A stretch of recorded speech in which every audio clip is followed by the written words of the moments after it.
All right, here are five losers. The Minnesota Vikings lost to the San Francisco 49ers.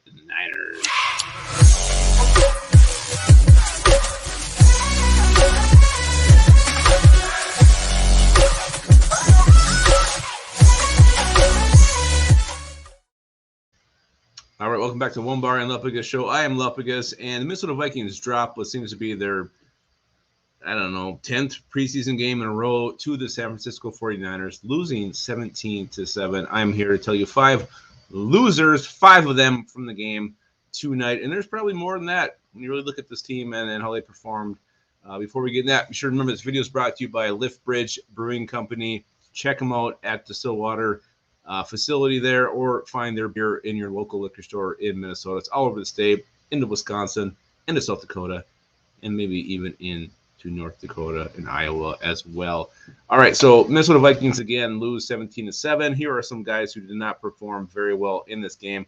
One guy I want to talk about is James Lynch. Not really that he did anything noticeably horrible, but he's playing next to T.Y. McGill, who absolutely dominates this game, blows things up, creating pressure, playing his ass off. And then there's this ginger snap, James Lynch, who has one tackle tonight. And I don't remember watching the game tonight and thinking, oh my God, James Lynch what a hell of a play by James Lynch. It didn't happen. And for a guy who's a bubble player, who needs to make this team, needs to show up in these kind of games, in these moments, he did not do it again.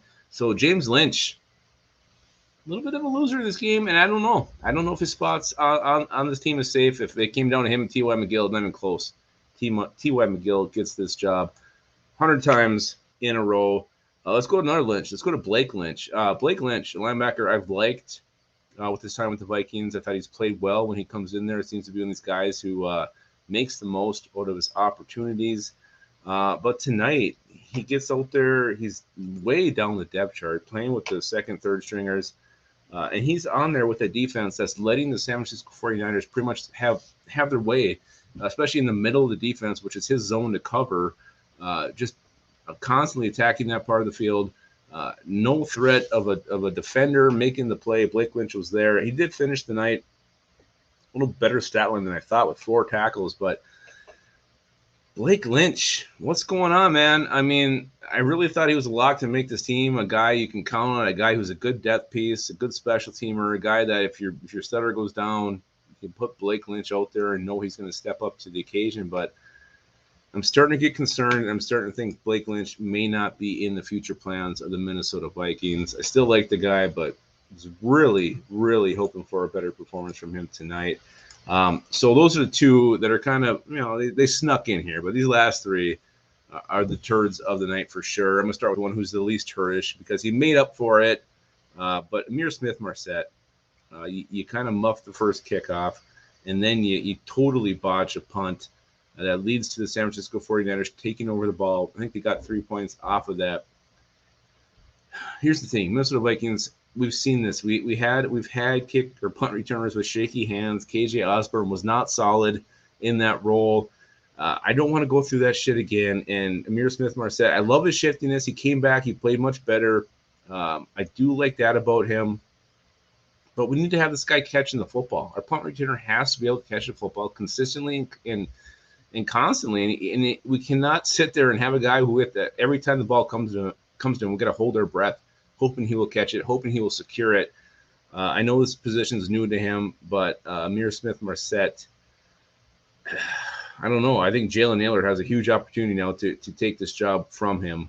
We'll see what happens. But he made up for it later. He caught the rest of them. He did well on offense. I love him as a receiver. He's shifty. He's tough. He's got some swag to him. But as a punt returner, I'm very, very nervous rolling with ISM here on out after his game tonight. Let's get down to the two biggest turds of the night, the biggest losers. Zach Davidson, he had shaky hands last year, dropping some easy passes in some preseason games. Then he doesn't make the team, and he's got the audacity to go out and tweet about how dare the Vikings not keep me, whatever the hell he did. Comes back, he's having a pretty good preseason, a pretty good training camp. There is some rumors about him dropping the football here and there. But then tonight, Sean Mannion, I don't like Sean Mannion, but he threw a beautiful ball. Perfectly placed, right in the breadbasket, just right here, easy to catch. Would have been a huge gain. Hell, it might have even gone for 6. Zach Davidson drops it. I mean, you can't do that. This is the NFL. You're a professional football player.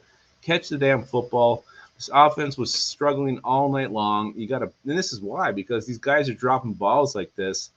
It was a horrible, just a brutal drop by Zach Davidson. And he did it again later. They didn't show us a replay. It looked like Mon really threw it. I mean, it looked like Davidson was almost triple covered, but PA was really down on Davidson for dropping that one. Again, I didn't get a good look at it second time around, but I think he had 2 drops on the day. Zach Davidson, I still think he probably makes this team. He's got a ton of upside, ton of potential. You got to maybe roll with the punches with this guy, but damn it. I mean, it's just so frustrating to see him do that. That play would have really brought the team back into this game and given him something that he can grow off of and give him a boost for his confidence. But he dropped it, left it on the ground. So that was not good for Zach Davidson. Definitely a loser in this one. And the fifth and final loser from this game is the easiest one. And Kellen Mond was great last week. I praised him, gave him ton of credit for what he did, how he played. But tonight he was awful. He was absolutely awful. Did not look comfortable in the pocket really at all. Jittery feet, hanging on the ball too long, not reading the field well. And then he throws a god-awful interception where he kind of stands there, then backpedals, throws it off his back foot. That first interception was absolutely brutal. The second one, I think he was just trying to make a play, but my God. Kellen Mond looked horrible. He did have some good moments mixed in, but overall his bad moments were far, far superior tonight. And that's what you're going to get with Kellen Mond. You're going to get good, you're going to get bad. I'm still not backing off him being our number 2 quarterback at this point. The Vikings do have to decide, though, if they want to see what gets cut here in a couple weeks or if they want to make a trade to have a guy they can count on this year. Because Kellen Mond, if he's forced into the role, the Vikings, the season's probably going to be over. Kirk Cousins does go down because he will have good moments, but he's have games like this where he just looks awful. And he did. He looked awful. Kellen Mond you can't sugarcoat it. He was horrible tonight. It was tough to watch. It was brutal. And if he would have played like he did last week, the Vikings probably win this game by 2 touchdowns. But he didn't. He's young. He's still very, very, very, very young. We can't forget that. But the fact he just was not comfortable. He did not look like he was feeling it back there. So, Kellen Mond, not a good game. Not giving up on you at all, but not a good game. You're definitely a loser in this one. So let us know your losers in the comments below. Do not forget to drop hashtag 7500 in the comments.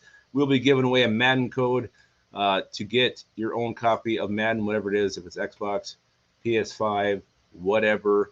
Onebar Lupagus will provide that for you if you do win the drawing. So that's it. Those are 5 losers from the loss against the 49ers.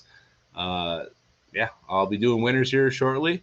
Until then, always keep your skull in your hole.